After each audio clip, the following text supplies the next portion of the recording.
नमस्कार दोस्तों, मैं आपका दोस्त डॉक्टर गौरव आपका स्वागत करता हूं अपने YouTube चैनल डॉक्टर गौरव होम्योपैथी में। आज हम बात करेंगे एक ऐसी बीमारी के बारे में जो बहुत ही कॉमन है, नॉर्मल है, लाइफस्टाइल के वजह से भी हमारे ये हो जाती है, जिसे बोलते हैं हाई बीपी, हाइपरटेंशन भी बोलते हैं, जिसे हाई ब्लड प्रेशर भी बोलते हैं।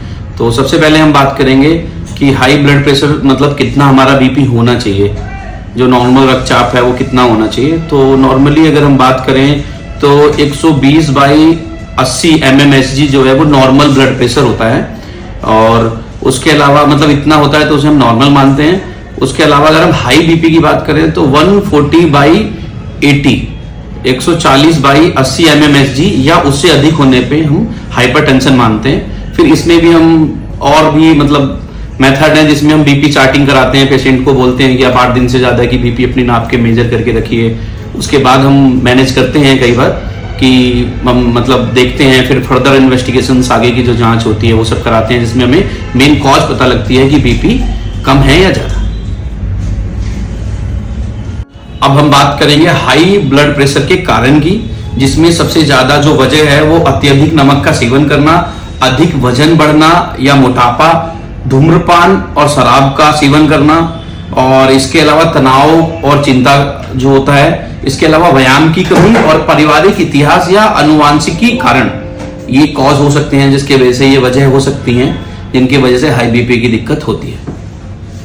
अब हम बात करेंगे लक्षण के बारे में कि हाई बीपी में लक्षण क्या क्या होते हैं। ठीक है, तो उसमें सबसे पहले हाई ब्लड प्रेशर में कई बार कुछ खास लक्षण होते हैं और कई बार कोई लक्षण नहीं होते हैं, लेकिन जिनको कुछ जो लक्षण मिलते हैं, जो सिम्टम्स मिलते हैं, वो हो सकता है सिर दर्द, चक्कर आना, सांस लेने में तकलीफ होना, नाक से खून आना आदि।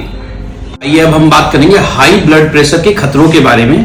जैसे कि अगर हम हाई ब्लड प्रेशर का इलाज समय पर नहीं करेंगे तो उससे कई बड़ी बीमारियां, गंभीर बीमारियां बन जाती हैं और उसका कारण बन सकते हैं, जैसे कि heart attack, brain stroke, kidney failure, आंखों की समस्या मतलब रोशनी डिम हो जाना, ये सब दिक्कतें होती हैं। आइए अब हम चलते हैं बचाव और उपचार की तरफ। तो हमें सबसे पहले क्या करना है, स्वस्थ आहार लेना है, जिसमें फल सब्जियां हों, कम वसा वाले खाद्य पदार्थ होते हैं जो वो खाने हैं। नमक कम करना है, दिन भर में 5 ग्राम से कम नमक का सेवन करना है, जिससे पता चलता है। ऐसे ही हमें भी एक नया और पता चला है कि जैसे 5 ग्राम अपना हमारा जो डेली इनटेक होता है वो आयोडीन का, नमक का, वो 5 ग्राम होता है। ऐसे ही शुगर का पता चला है कि मेल के लिए 25 ग्राम सफिशियंट होता है, इससे ज्यादा शुगर मेल को भी नहीं लेना चाहिए। उसके अलावा फिर हम बात करते हैं व्यायाम की, तो रोजाना एटलीस्ट 30 मिनट की हल्की फिजिकल एक्सरसाइज कर सकते हैं। एक्सरसाइज का एक बहुत बड़ा रोल होता है हाई ब्लड प्रेशर में, और लाइफस्टाइल का, स्पेशली ये लाइफस्टाइल वाली बीमारी है।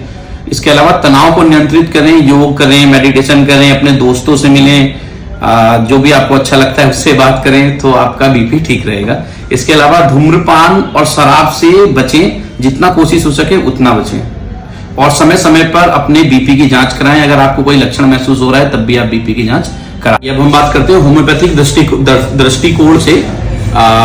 होम्योपैथिक दृष्टिकोण से ब्लड प्रेशर को संतुलित करने के लिए प्रभावी दवाएं जो बहुत ज्यादा प्रभाव देती हैं, जैसे बेलाडोना हो गई, ठीक है, नक्स वोमिका हो गई, ये दवाइयां अच्छा काम करती हैं। और एक मदर टिंचर आती है, रॉल्फिया मदर टिंचर जिसे बोलते हैं, ये 20-20 बूंद 3 टाइम पेशेंट अगर लेता है 15 दिन तक लगातार, तो उसके बीपी नॉर्मल होने लगता है। ऐसा देखा है अपने क्लिनिकल प्रैक्टिस में हम लोगों ने। उसके अलावा बीपी नेट करके एक दवाई आती है, बीपी ऐड करके, बहुत सी पेटेंट दवाइयां अलग अलग कंपनियों की आती हैं जो आप ले सकते हैं अपने नजदीकी होम्योपैथिक स्टोर से। इसमें मैं एक चीज और ऐड करना चाहूंगा कि आप कोई भी होम्योपैथिक दवा या कोई सी भी दवा अपने नजदीकी डॉक्टर से परामर्श लेके ही लें, उनकी सलाह जरूर लें, उसके बाद ही लें। आपको ये जानकारी उपयोगी लगी है तो इसे लाइक करें और शेयर करें। आप अपने सवाल और सुझाव हमें कमेंट बॉक्स में कमेंट कर सकते हैं। और इसके अलावा ध्यान रखें, स्वास्थ्य ही सबसे बड़ा धन है।